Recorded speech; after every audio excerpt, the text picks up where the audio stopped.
Hello there!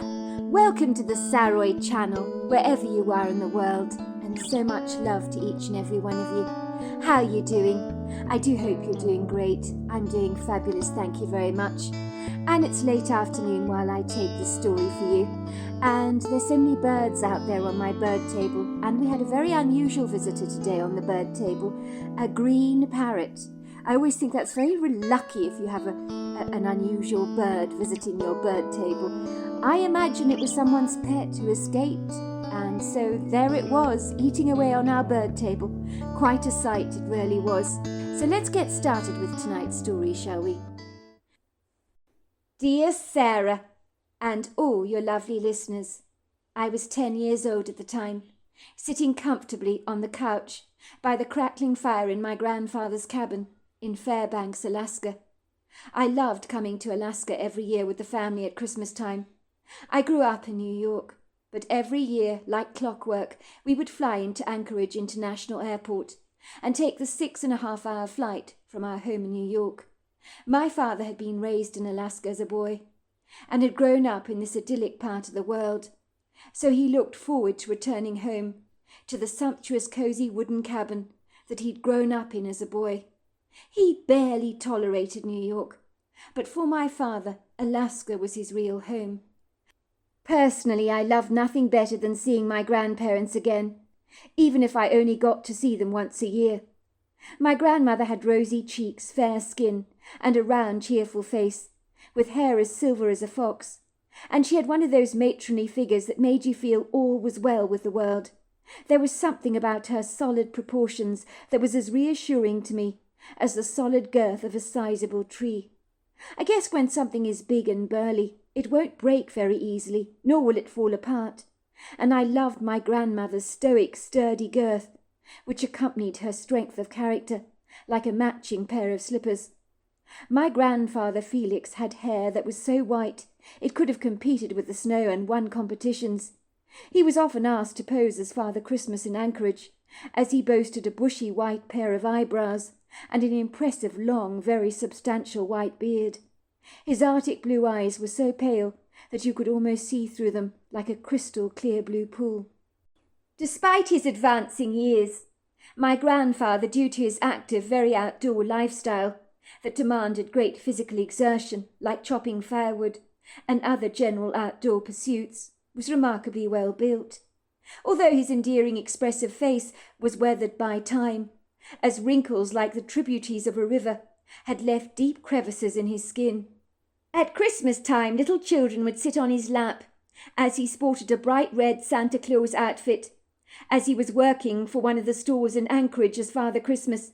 The kids would tell him what they wanted Santa Claus to deliver them for Christmas, when he crawled down the chimney and drank the warm milk and chocolate chip cookies they left out for him on Christmas Eve, along with a long red stocking, groaning on the mantel with a longing to be filled to overflowing, so that some of the presents spilled out of the stocking, landing on the floor beside the hearth. One of the strangest things a kid ever asked him for was to have big biceps like his dad, and my grandfather told him that he didn't have that gift in his storeroom, that regretfully it was out of stock, to which the boy replied, "Too bad! I want to beat my dad at arm wrestling, so I can wipe the cocky smile off his face. My mother says that Daddy's got a cocky smile 'cause he thinks he's all that." "I'm sure one day you will beat your father at arm wrestling," my grandfather told him reassuringly. "Do you think so?" said the little boy, his eyes lighting up like a Christmas tree. "I don't just think so, young man. I know so," he told the delighted little boy, who skipped away with the biggest grin on his face. He might not beat his dad at arm wrestling this Christmas or the next or the one after that, but one day he surely would, and that thought made him very happy indeed. It was always wonderful spending time in my grandparents' cabin. My nostalgic memories of those idyllic times have long since left an indelible imprint in my heart, and my adult heart aflutter with the sweet memories of a cosy cabin that smelt of cinnamon, cloves, baked ham, and homemade bread. What could be better than that? And so it was on this late, bitterly cold winter afternoon, when the sun was slipping away, like an exhausted house guest who wanted to make a quick retreat.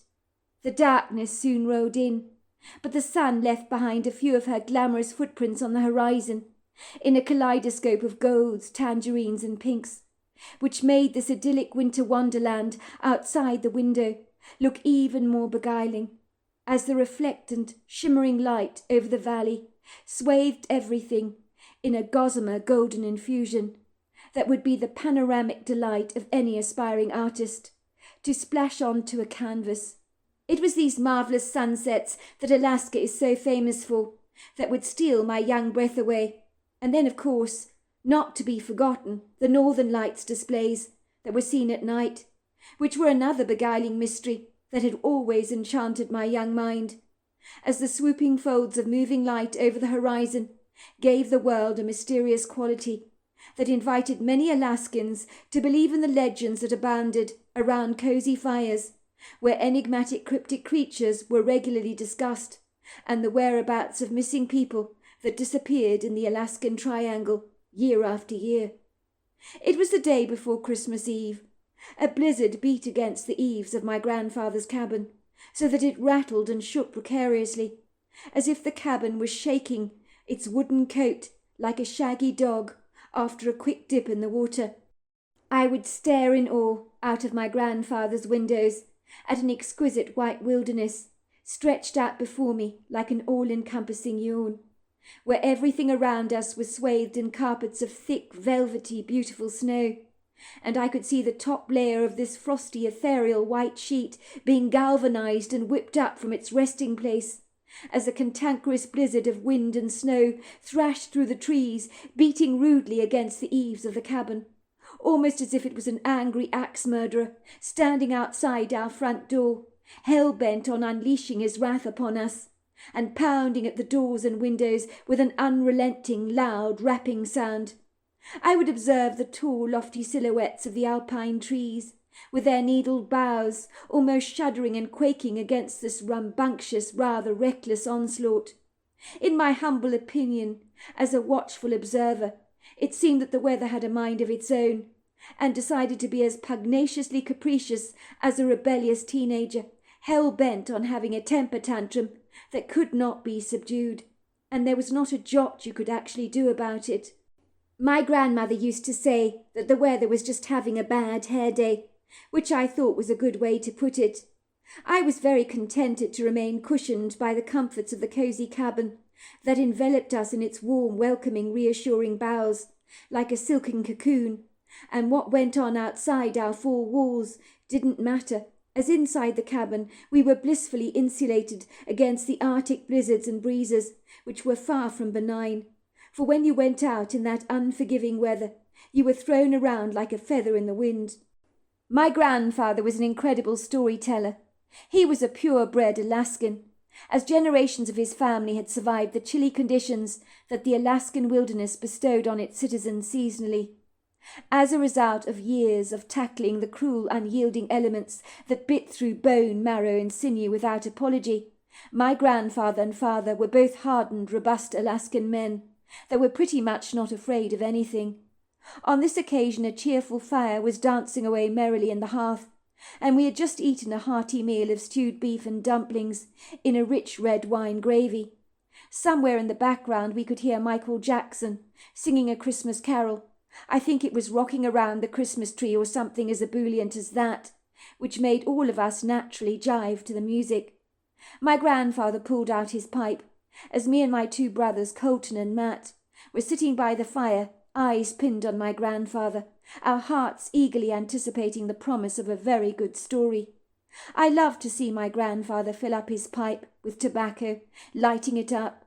He'd suck in a breath and blow out clouds of white smoke, and the pleasing smell of his cigar would infuse very tunefully with the fragrant Christmas smells of cinnamon and clove, mingling with the pleasant wood smoke of the fire. The smells of the firewood would always differ, depending on the wood you were burning, but the smell was always remarkably good. "So you're going to tell us a story, are you, Grandpa Felix?" I asked him. My grandfather would suck again in his pipe, drawing in that aromatic smoke. I would watch him in fascination, as white pillows of smoke wafted around the room like a ghost, merging into the wooden walls of the cabin, until they were all but gone. The fire would crackle and pop. Flames danced over the wood that my grandfather had recently chopped. Me and my brothers were wearing our PJs and were snugly wrapped up in my grandmother's crochet woolen blankets as we huddled around the toasty warm fire, waiting for my grandfather to speak. "Ah, a story. Is that what you would like?" "Yes, please! Yes, please!" I would say. My grandmother would be crocheting something vigorously with her thick, veiny fingers, and would roll her eyes in the back of her head. "Of course they want a story, Felix. Why on earth do you think they're all looking at you like that?" My father and mother had retired to bed, exhausted after a day spent Christmas shopping in Anchorage. "Very well," said my grandfather, releasing a heavy sigh. "You want a story? I'll tell you a good one. How about I tell you about the Hellhound? He's a harbinger of death. Have you heard of the Hellhound before?" Me and my brothers shook our heads vigorously. "No, we haven't. What is the harbinger of death, Grandpa Felix?" I asked. My grandfather's voice lowered to quite a whisper. His eyes looked furtively around the cabin, almost as if an outer-worldly impostor was surreptitiously tuning in to our conversation.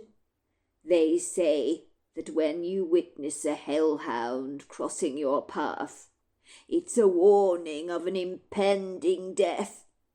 People who claim to have seen the hellhound have affirmed that shortly after an encounter with such a beast, someone they loved or was very close to them died. It is not a legend, it is true." My grandmother winced rather uncomfortably in her chair. "Must you talk about such insidious things, Felix?" she grumbled. "Do you want to give our grandchildren nightmares? It's Christmas, for goodness sake. Can't you talk about something more cheerful, perhaps?" Both my brothers' eyes brightened, growing wide with eager anticipation. "We want to hear about the Hellhound, Grandpa Felix," my brother Matt insisted. "Everybody knows scary stories are very cool." "I thought as much. I thought you'd like to hear about the Hellhound," said my grandfather. "You see, here in Alaska, there are things out there in that vast, sprawling wilderness of ours that you can only imagine, and one of those things is the Hellhound, and many have seen it before someone they love dies. He appears almost as a warning." "Have you seen the Hellhound, Grandpa Felix?" I asked, my eyes now as wide as my brother's, my little heart fluttering with excited anticipation. For some inexplicable reason, I always found scary stories oddly soothing, maybe because I felt safe in the cabin, so safe that a scary story was just that, just a story that could not possibly touch my own life. How wrong I was about that. "I have indeed," my grandfather told us, his eyes narrowing.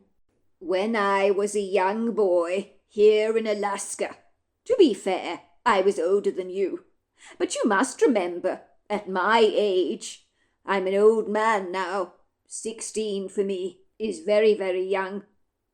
Me and my dad, we were driving back from Anchorage. The weather had been incredibly cold and had dipped significantly, so it had been a long time for us to heat up our engine. We wanted to get back to my father's cabin before the darkness rolled in, but the roads were exceedingly treacherous, despite our tires that were conditioned for driving in these perilous, unforgiving conditions. Our journey was rather tumultuous, to say the least. It was getting dark very quickly. I remember my grandfather's words were, "Damn, damn, damn, I shouldn't have let Betty McCrocklin gas on for so long. Every time you run into that insufferable, irritating woman, she garrulously talks and talks. She can talk the underpants of an old man. So that you can never, ever get away." I do remember she had been talking to my grandfather about some wedding she'd been to, going into explicit detail about what the bridesmaids were wearing that day. In between discussions of chiffon and lace, my grandfather finally had enough. He said, "It's lovely to see you, Betty, but I must make tracks." He was rather curt, but there was no other way to get rid of the woman. Thanks to her, our shopping trip had been delayed, and we were getting back home in ice-cold conditions, under the cover of darkness. It was more than a little intimidating, let me tell you. As we were driving along, my father was paying great attention to the road. The light of our headlights lit up the sequestered snow-covered road ahead of us. Soon we were getting close to our cabin. And that was when we observed a monstrous canine creature that stepped out into the middle of the road, just like that, with a purposeful intent. It turned around to face us and stared at us with bright yellow eyes that were as large as teacups. This dog was blacker than the night. It was massive, and it almost stared right through us. I've never been so afraid in my entire life, let me tell you. This creature sent chills down my spine. The next thing it did was it opened its wide jaws to expose its canine teeth, and it let out a loud howl. It was the most frightful sound that I have ever heard. My grandfather, who was sitting at the wheel, was shaking like a leaf. I remember there was something so outer-worldly about this dog. Oh, my word, I've never seen anything like it before or since, but it sent shivers down my spine. For several minutes the insidious canine creature locked eyes with us, and then it turned around and just sauntered away. It took a while for my grandfather to calm down and compose himself. For a moment he could barely drive, he was shaking so much. But we finally managed to return back to the cabin. When we got home, my grandfather told me that my very best friend Corey had gone missing. The next day they discovered his limp body dangling from a tree. They had no idea who had killed him or why he had vanished from his home. I believe the Hellhound was warning me of his death. Corey was to my family like a son, and to me a brother. His death completely devastated our family. It took me a long time to get over his tragic loss. When my grandfather told me this story, I was completely baffled by it. Was the Hellhound a supernatural beast that gave you a warning of an imminent death, that would cross the threshold of your life and cause devastation? It would certainly seem so. I remember shuddering as I crossed my fingers and toes, hoping with all my heart that I would never ever encounter such a bodeful creature like this. But my hopes would be dashed many years later, when I was a fully grown adult, living in Fairbanks, Alaska, with my husband Michael and my little 6-year-old son Robin. It was on one innocent summer night. Me and my husband encountered the beast on a late-night drive home from Anchorage. I knew from what my grandfather had told me that I had seen the Hellhound. I was married at that time to my Alaskan husband Michael, whom I met when I was 18 years old. After a brief introduction from my grandfather Felix at Christmas when I stayed at his cabin, for the two of us it had been quite literally love at first sight. In the beginning I had no thoughts of ever leaving this idyllic part of the world that I loved so much, like my father had done. It had got firmly anchored under my skin in a positive way. It was such a pleasingly pleasant summer night. We had enjoyed a fabulous birthday celebration. We were meant to stay overnight in Anchorage, but there had been a mix-up in the booking arrangements, and my girlfriend had accidentally booked a single room for us instead of a double. It was then that my husband, on seeing the pitiful bed in the room, said, "Let's make tracks home, shall we? This room is far too dingy, far too small for the two of us."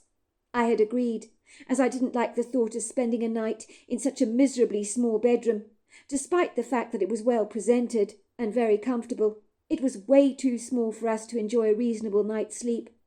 There were no double rooms available for us. The place was fully booked. The journey home had been pretty plain sailing. We were not facing tumultuous obstacles of driving in treacherous icy conditions, but it was exceedingly dark on the roads. My husband was not intimidated by such things. I closed my eyes on the front seat as my husband's car rattled down the meandering, rather bumpy road, and all of a sudden I heard him gasp. Something very big was sitting on its haunches in the middle of the road. "What the hell is that?" said my husband, slamming his foot very fast on the brakes. My eyelids fluttered open, and I looked out of the windscreen window. Puddles of soft moonlight spilt on the middle of the road, dancing over a very solid, sizable canine silhouette. "What the hell is that?" I gasped, staring out of the window with a bemused expression on my face. My husband pressed his hand on the horn because he needed the creature to clear the road, for it was blocking our way. It was such an airy feeling, for there was something not quite right about this thing, which gripped me with a profound sense of uneasiness. The figure turned around to face us, swivelling its body directly towards us. It seemed to be undaunted by my impatient husband slamming on the horn. "What the hell is that?" I gasped, my eyes narrowing into an awkward squint as I studied the strange, very obscure, dense silhouette sitting in the middle of the road. My husband pressed his hand on the horn. He needed the creature to clear our path, for it was blocking our way.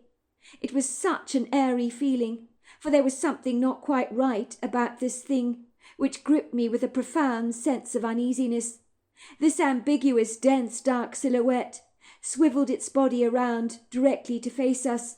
It seemed to be undaunted by my impatient husband slamming on the horn.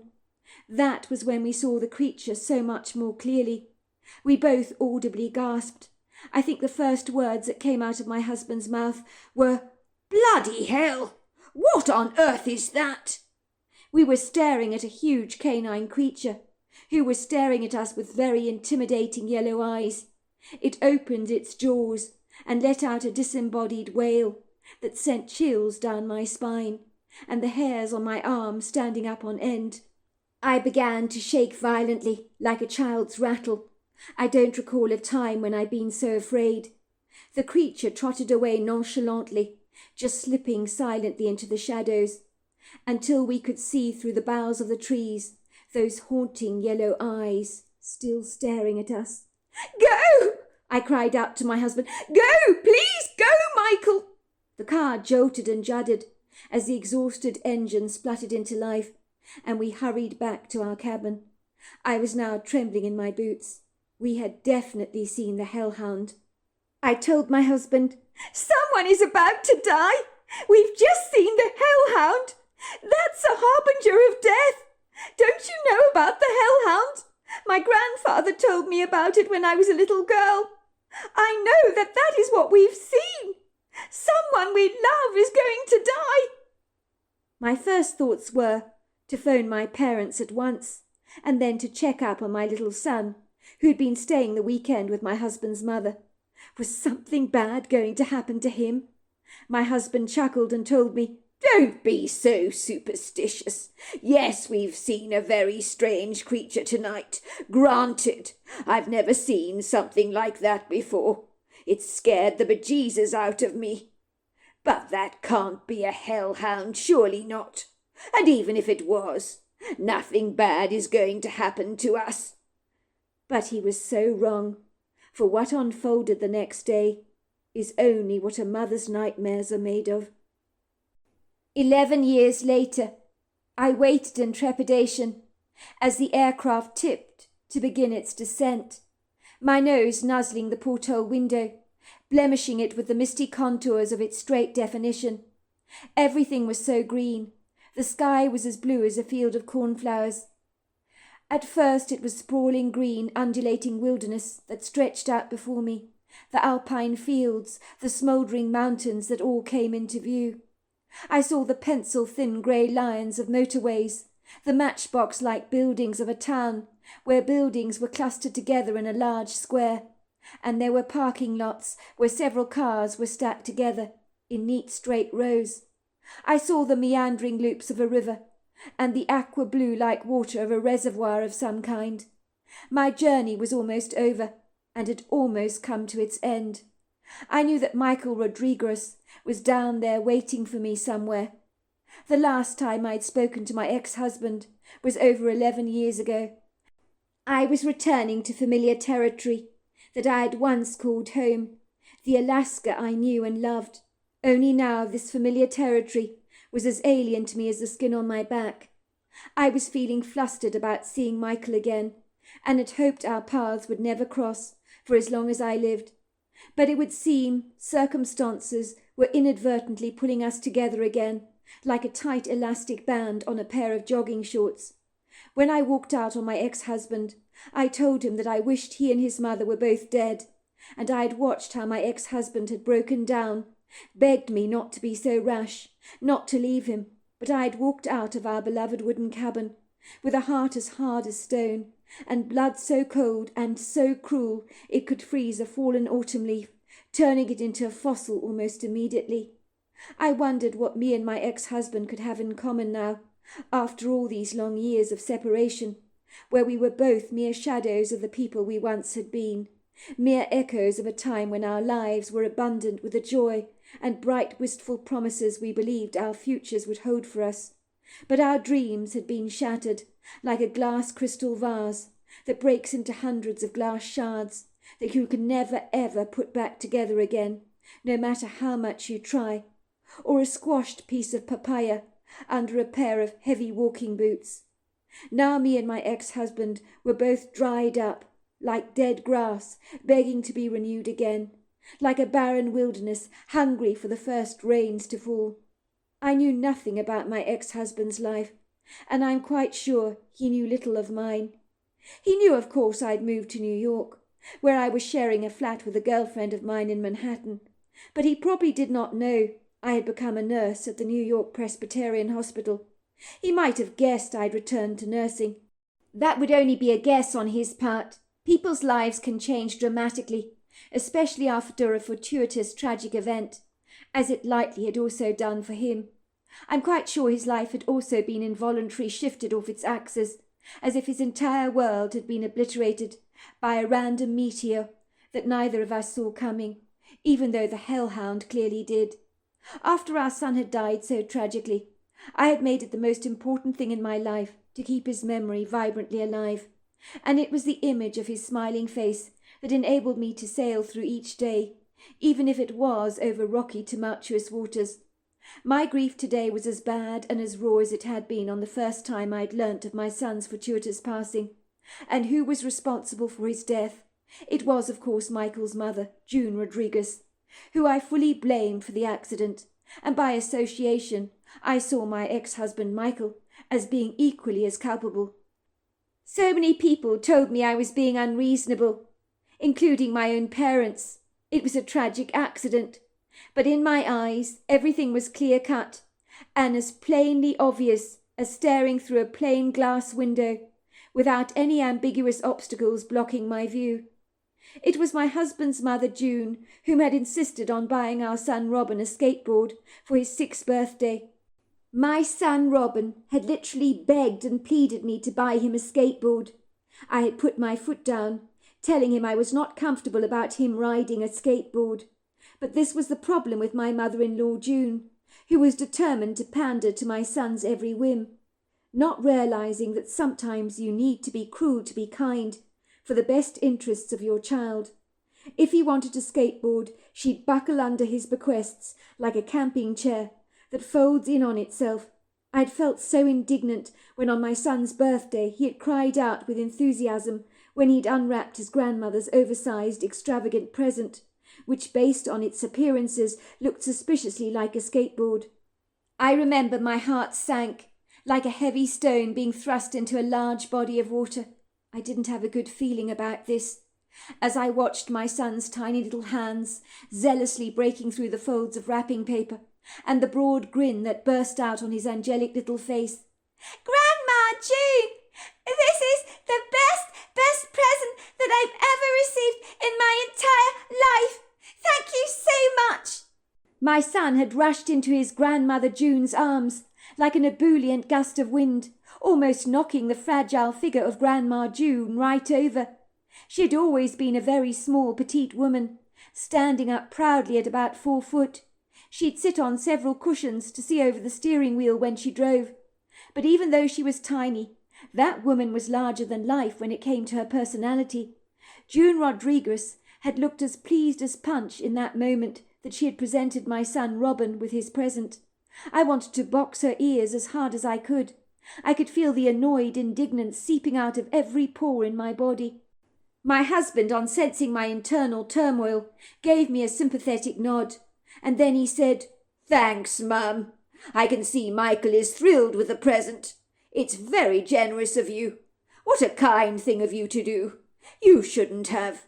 He made all the right murmurings to appease his mother. Why did he not insist she return the skateboard to the shop? He knew how I felt about skateboards. Working as a nurse, I'd certainly seen my fair share of skateboard accidents, 2 of which had been fatal. So my feelings over this innocent, benign-looking board were more than a little frenzied. I was burning with fury. How dare his mother buy our son a skateboard, when I pacifically insisted that he was not ready to use one yet? But my mother-in-law had failed to listen to me. I guess a skateboard in a wild, rugged wilderness like Alaska seemed very benevolent and benign, but not to me it wasn't. My mother-in-law, June, would conveniently go mute when she didn't like what we were discussing. I remember she claimed once that her ears were terribly small, which was why she didn't hear everything that we were talking about. Petite she might have been, but there was nothing unnaturally small about her ears. At 6 years old, Robin was clumsy and ungainly on his feet, and wasn't coordinated enough to use a skateboard. But June had a mind of her own, and was stubbornly determined to bend all the rules just to get her way. Her eyes wavered over me, and sensing my angst, she at least had the decency to look a little bashful. "I just couldn't help myself," she said, with an apologetic twinkle in the eye. "I knew that Robin wanted to skateboard, and when I saw it, it was so perfect for him. But don't you worry, I've got him safety gear as well, a hat and some knee pads. I'll make sure that he keeps the skateboard at my home, and only uses it at my cabin when he comes to stay with me." If June thought my mind had been eased by her persuasions, she couldn't have been more wrong. I remember an ominous feeling washed over me that made my stomach muscles inwardly clench. My teeth began to rattle as a sense of foreboding overcame me, and then a small squeaky voice came out of my throat that I barely recognized as my own. "He needs to be supervised, June, at all times on that skateboard. Do you understand?" "But of course, my dear. I won't let my grandson out of my sight." So much for her famous last words. I knew that June could get very distracted. It was the weekend of my friend's birthday party in Anchorage that my son was in the charge of his grandmother June. And on our return trip home, me and my husband encountered the Hellhound on the road. That was when I had a dreadful feeling that something very bad was about to happen. And at 10 o'clock the following morning, my worst fears were confirmed. My 6-year-old son was dead, and it was June Rodriguez's fault, along with that damned skateboard. I was never fully aware how the accident had happened, and all these years later, I didn't want to know the grisly details. I had learnt something about my son's skateboard throwing him into a tree when he was not wearing his helmet, and beyond that my mind is a blank. But I shut out the details, as there are some things you just don't want to hear. I remember what the doctors had said to me about his brain injury, but I remember shutting down after that. I do, of course, remember telling June Rodriguez that it was all her fault, and beyond that my cutting words abandoned me, along with the cruel memories of a day I refused to remember, for in truth it was all but a blank, as if I had purposely pulled a veil of amnesia over that bitter, cruel time in my life. My therapist assured me that that was a natural thing to do. This is what happened when we try to overcome traumatic events in our lives, and that is our way of trying to heal. So as I sat back in the plane, I saw the shadow of our plane swoop as it lowered itself when the airport terminal came into view. Then I heard the jolt of our landing gear as the wheels unrolled beneath the plane until they smacked the tarmac beneath them. Then there was a familiar jolting bump as the plane touched down. The air brakes groaned, and the wheels under the plane speedily rolled forward like a trolley in the supermarket. The anxious young man sitting next to me was terrified of flying. He had been holding the chair so tightly as the plane descended that the whites of his knuckles peered through his skin. And every second utterance that came out of his mouth was, "Oh my God! Oh my God! Oh my God! Oh my God!" The young man let out a spasm of relief. Now we finally had settled on terra firma, and the chances of having an accident were extinguished. The young man grabbed my arm, nudging me tightly. "Oh my God! We've landed safely! We did it! We did it! We're safe now! I can't believe it! We're safe!" I inwardly squirmed. It was all over now for him. His anxiety was over, but for me, my anxieties were only beginning. And as I thought of Michael Rodriguez waiting for me at the rivals hall, I became increasingly panicky.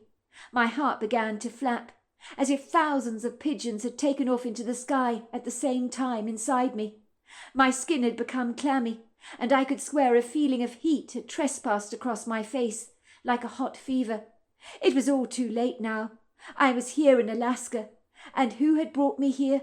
That damned ex-mother-in-law of mine, who even in death was causing issues from beyond the grave, by meddling and interfering in my life. She thought she was so clever, getting us together again like this. She had been bugging me for years, begging me to return to Alaska.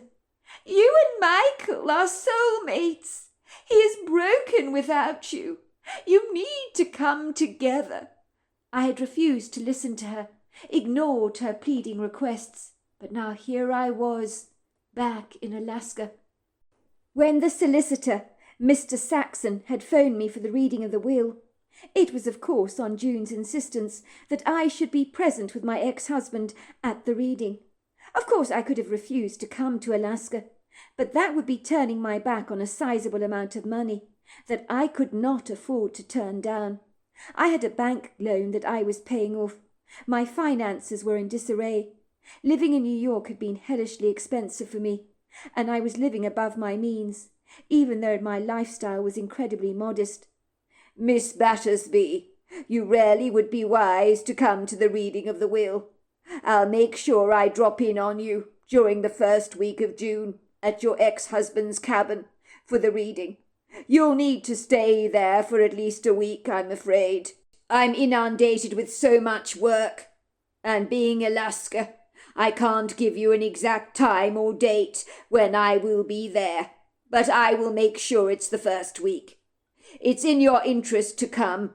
If you fail to be there for the reading, I'm afraid you will forfeit your opportunity of inheriting a sizable amount of money from June Rodriguez. She was a very wealthy woman, you know. It would be a pity to turn that all away because of your pride." I had been shocked that the solicitor, Mr. Saxon, had not been shy to express his thoughts in regards to the matter. It was clear he had an opinion that he didn't mind expressing. I perceived he believed my thoughtless abandonment of my husband had been completely unreasonable and irrational. But he had never lost a child before, had he? What did he know what that felt like, when your whole world comes crumbling down in your lap, and there is nothing left behind? Losing a child was the most traumatic thing that could happen to me. And if he thought I was being calculating and cold in blaming my ex-mother-in-law for my son's fortuitous passing, that was his problem, not mine. You would think as a nurse I'd be more forgiving and compassionate, as after all death was not alien to me, for at the New York Presbyterian Hospital I had encountered it more times than I care to remember. But when it comes to losing your son prematurely, it's a whole nother ballgame. So there we are. That's the end of part 1 of our story. I look forward to you joining me tomorrow night for part 2. Until next time, goodbye and good night.